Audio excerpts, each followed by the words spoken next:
a mystery, but still somehow I'm good for you. Like 5 a day, she questioned me like, does that make you passion fruit? I work for this, man, trade it all for shoes and jewels. I choose a wife, it's love from head to pretty feet and cuticles. Doctor Strange, I'm from another astral plane. My sorcerer supreme became a G, came back from mountains like I hibernate. Taught reality is something I create. The universe is in my palm and in my rise tell me I'm great, my mind's insane. Contrast between us is like night and day. They didn't fuck with us before, but now they love my darker shade.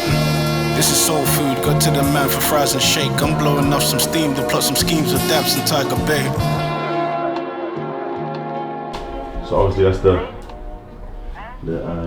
joint that everything started. Bad and Bougie, 4 times platty. That's 2000, who knows? It's probably way more platty than that now. You know, and over here, I got my Nanya. Yeah, I'm platinum in India. You don't know many niggas platinum in India. I mean, but I'm platinum in India. Yeah? And that's a big deal, international. Over here, Walk It, Talk It, double platinum. And these are all old, so it could be more platinum than this now. You never know. Plug Walk, triple platinum. But this whole room is a platinum room because like we don't hang gold plaques in here. I don't even get the gold plaques sent in because I don't want them. This is like the Lakers. We don't hang West Coast conference banners. We only hang championships. That's it. So all the gold plaques, I don't know where they are. I don't even ask for them. Lil Baby, Close Friends, platinum. It's probably more platinum than that. City Girls, Cardi B, Twerk, platinum. Yeah. But like I said, there's a few more platinum ones still waiting for them in the post. But the gold ones, who knows? I might start taking them one day, you never know. You know what I mean? Ladies and gents, welcome to this special episode of Product of My Environment. Yes, sir. We've got a special guest on the set here, Flex God Daps. He's got about 1,000 names, aka the Black Polar Bear, aka the Salt on the Silk, aka. Nah, I'm just gonna stop there. But yeah, Daps has got us. We're in LA, we're in his lovely apartment. Thank you for having me today here, bro. My guy. I appreciate you. Thank you. All good, bro. Listen, we're gonna get right into it. Product of My Environment is a simple concept, right? People that have come from challenging environments and despite their circumstances have been able to elevate and make the best out of a bad scenario, right? Now, obviously, me and you have had loads of conversations and I speak to loads of people about you in a positive light, and I wanted people to kind of see your journey, and I wanted you to tell the young creatives out there how your journey has been, how you've experienced things, how the challenges you faced, and more importantly, give the young people advice. No, right? For sure. All right, so without further ado, tell me where you were born or where you've lived. Born in Lagos, Nigeria. Okay. I've lived all over the world, man. I've lived in Nigeria, obviously. I've lived in England. I've lived in Spain for a little bit. Connecticut, North Carolina, Kentucky, New Jersey, LA, and yeah, but grew up in London. Okay. Mostly. But I need you to be precise. I want you to put Northwest London. Okay, GP, Graham Park, NW9. Thank you, Graham Park. All right, so obviously we know each other through basketball, right? And that journey and what you've mentioned end up taking you to Connecticut, you said? Right. And I wanted to know, like, what was your basketball journey like? How good were you as well in terms of, because obviously I knew you went to college and you played ball, right. but they don't know, so talk to us. Yeah, for me, I feel like I didn't really do too well. Okay. When I went to America to play. Okay. I feel like back home I was killing, but when I came to America, something wasn't really clicking with me psychologically with it. Okay. So I didn't do as well as I could have done. So I feel like the potential was there, but I didn't apply myself or attack it in the right ways. All right. And so the question is actually, when did you stop chasing hoop dreams?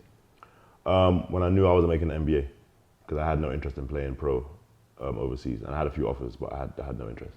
Damn. How long into playing in America did you realize that? Went to America to play when I was 17. So maybe by the time I was like, maybe 20. Okay. Maybe 20, it settled in like, okay, this league thing isn't gonna work out. Yeah. Yeah, probably around 20. All right, cool. And so you also mentioned you're from Graham Park. Graham Park is somewhere in Northwest 9. And personally, I think Northwest 9 on the whole doesn't get a lot of love. Yeah. Whenever you talk about Northwest, people talk about NW10. NW10, Yeah. NW6, your Kilburn, your Harlesden, your Willesden, this, that, the other. But Right. Northwest 9 does not get enough love. Yeah. And Do you know what it is? Because like we're so close to North.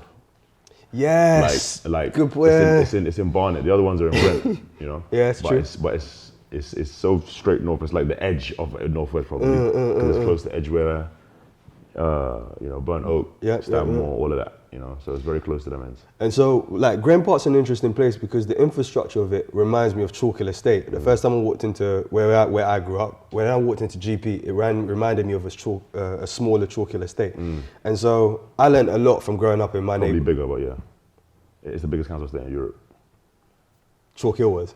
Graham Park. We'll Google this after. No, trust- we'll make a bet on it. Trust me, I do Googles. Like, Yeah, actually, you do. I do. Random information and facts. I do Google. I thought. I know friends that didn't leave Graham Park until they went to university. They did nursery, primary. No, I'm serious. Nursery on the estate. Nursery, primary, secondary, college, all on the estate. There's doctors. There's banks. It's a whole town. Like it's a whole city. Bro, we're gonna do some fact checking after this. I'm serious. Yeah. But obviously, Northwest 9, and you could correct me if I'm wrong here. Did that have the largest impact on you as a young man, kind of growing up? 100%. All right. And so, with that being said, what did GP teach you as a young man, or as an adolescent growing up? Same old story, really. Nothing really, poignant or striking there. I guess just the same spiel of someone growing up in that environment, in terms of what you prioritize, and the things you find important, and the different ways for you to get financial freedom. But yeah, so similar stories to what we've heard before. Okay, all right. And so, with that being said, random question, because I actually don't know this about you, but what school did you go to? Hendon. Hendon? Yeah. Okay.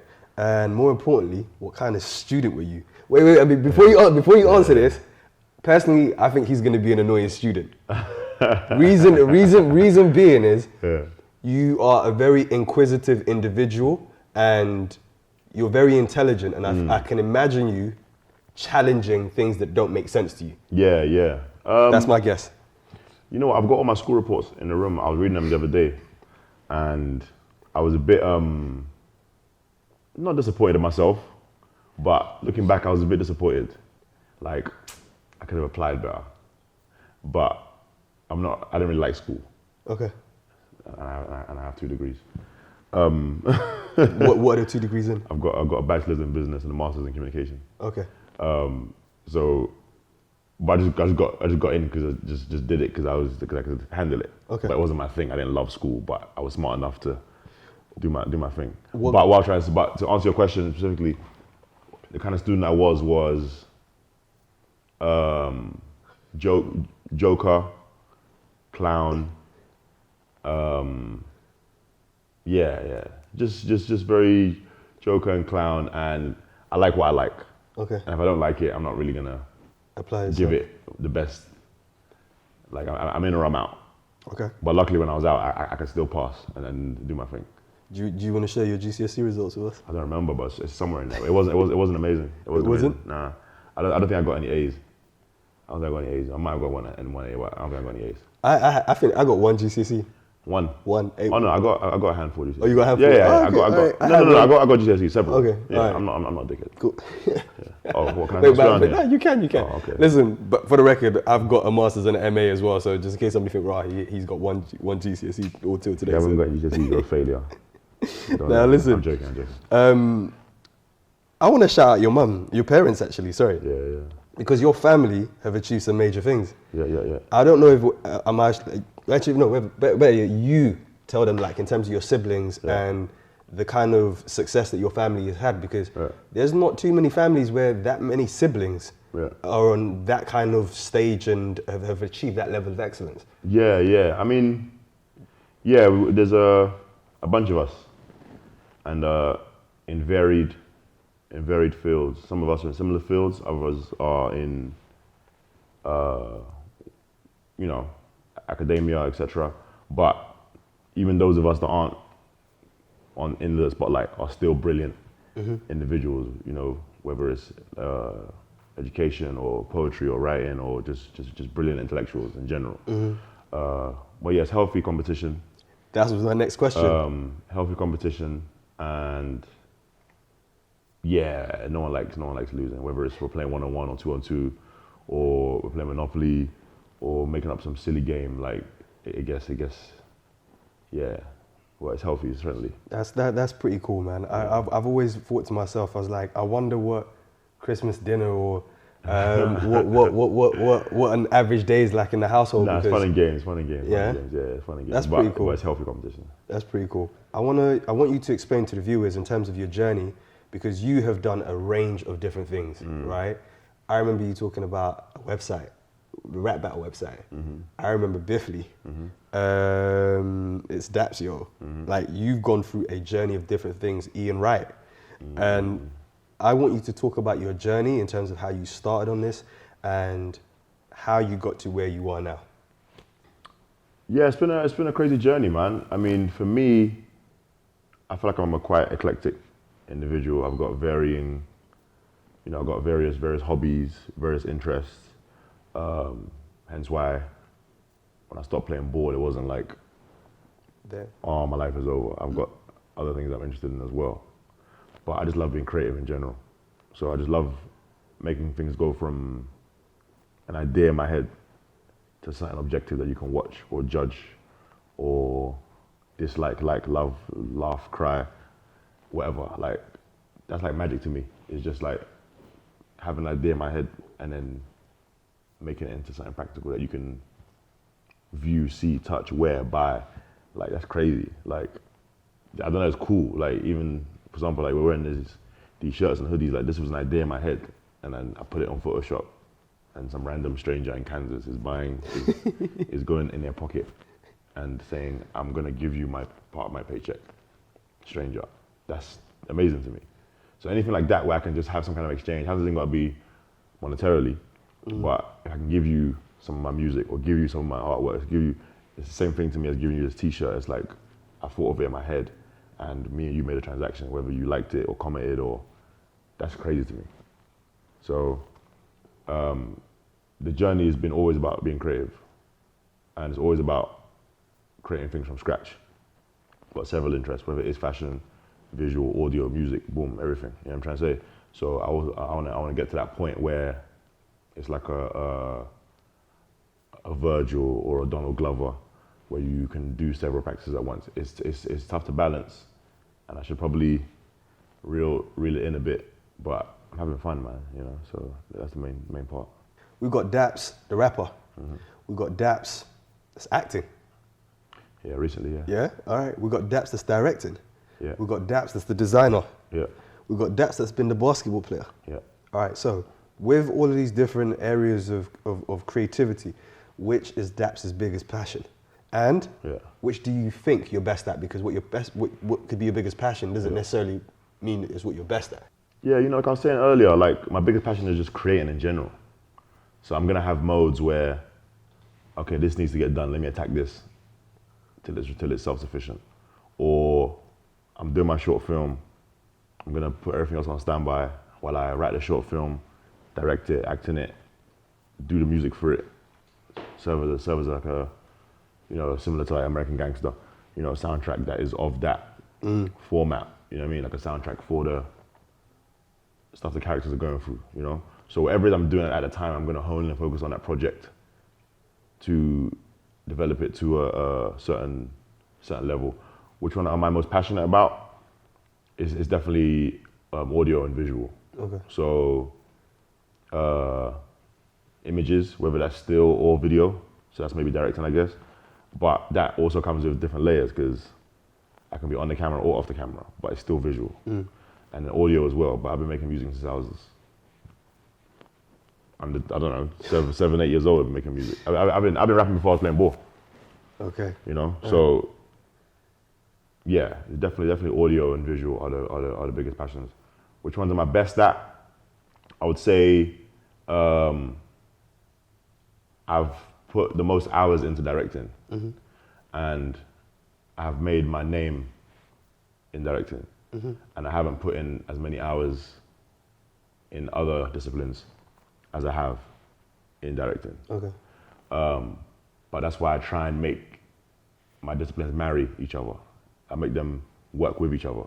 So I can take my assets that I've learned in directing and apply it with the fashion and do my own visuals for that. Or I can take, for example, all my commercials I've directed, whether it's for JD Sports or Adidas or for VH1, me and my brother made the music for it. So I've got a brother, Rockwell, he's a producer. So if you've seen any of my commercials, he made the music for it. Like he made the beats for that. I mean, I'm telling him, yo, let's have it feel like this in general, and he'll go and boom, boom. So all my disciplines are actually linked together. It's not that random for me.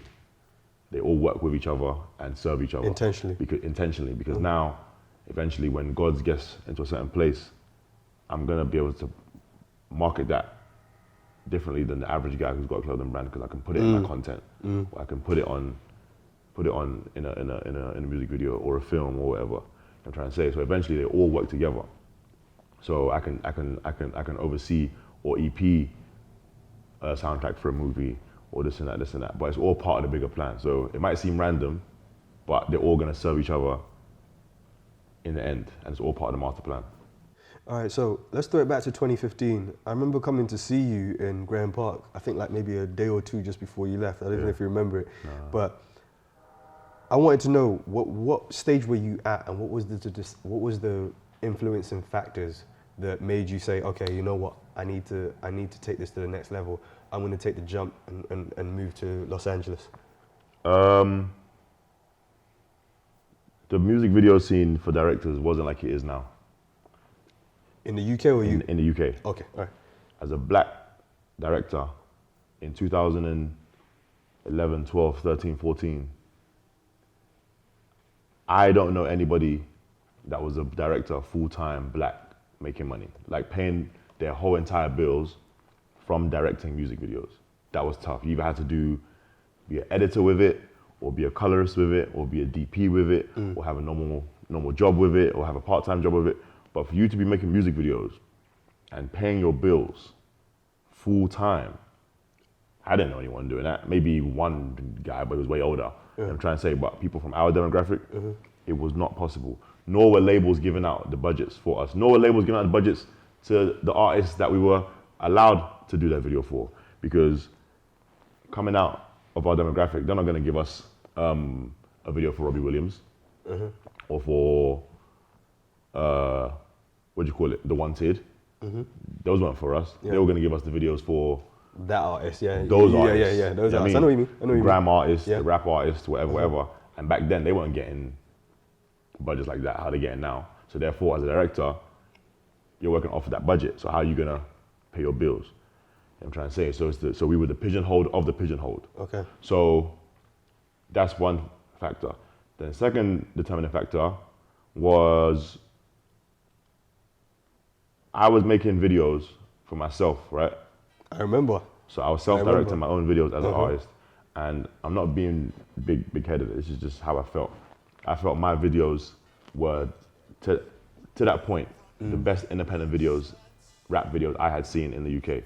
Okay. Up to that point. Okay. So when I put out my video for Ian Wright, I personally thought, hand on my heart, that was the best independent rap video at that time in UK that I had seen, or had remembered seeing. Maybe those other ones I'm not thinking about. You know what I mean?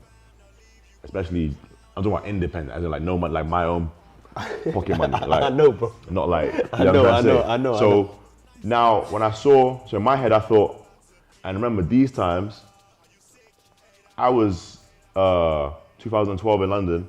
I was working on a project with my brother and Kanye. I was about to, is this the one, cause I think we've spoken about this. I don't want to say too much, but in Europe somewhere.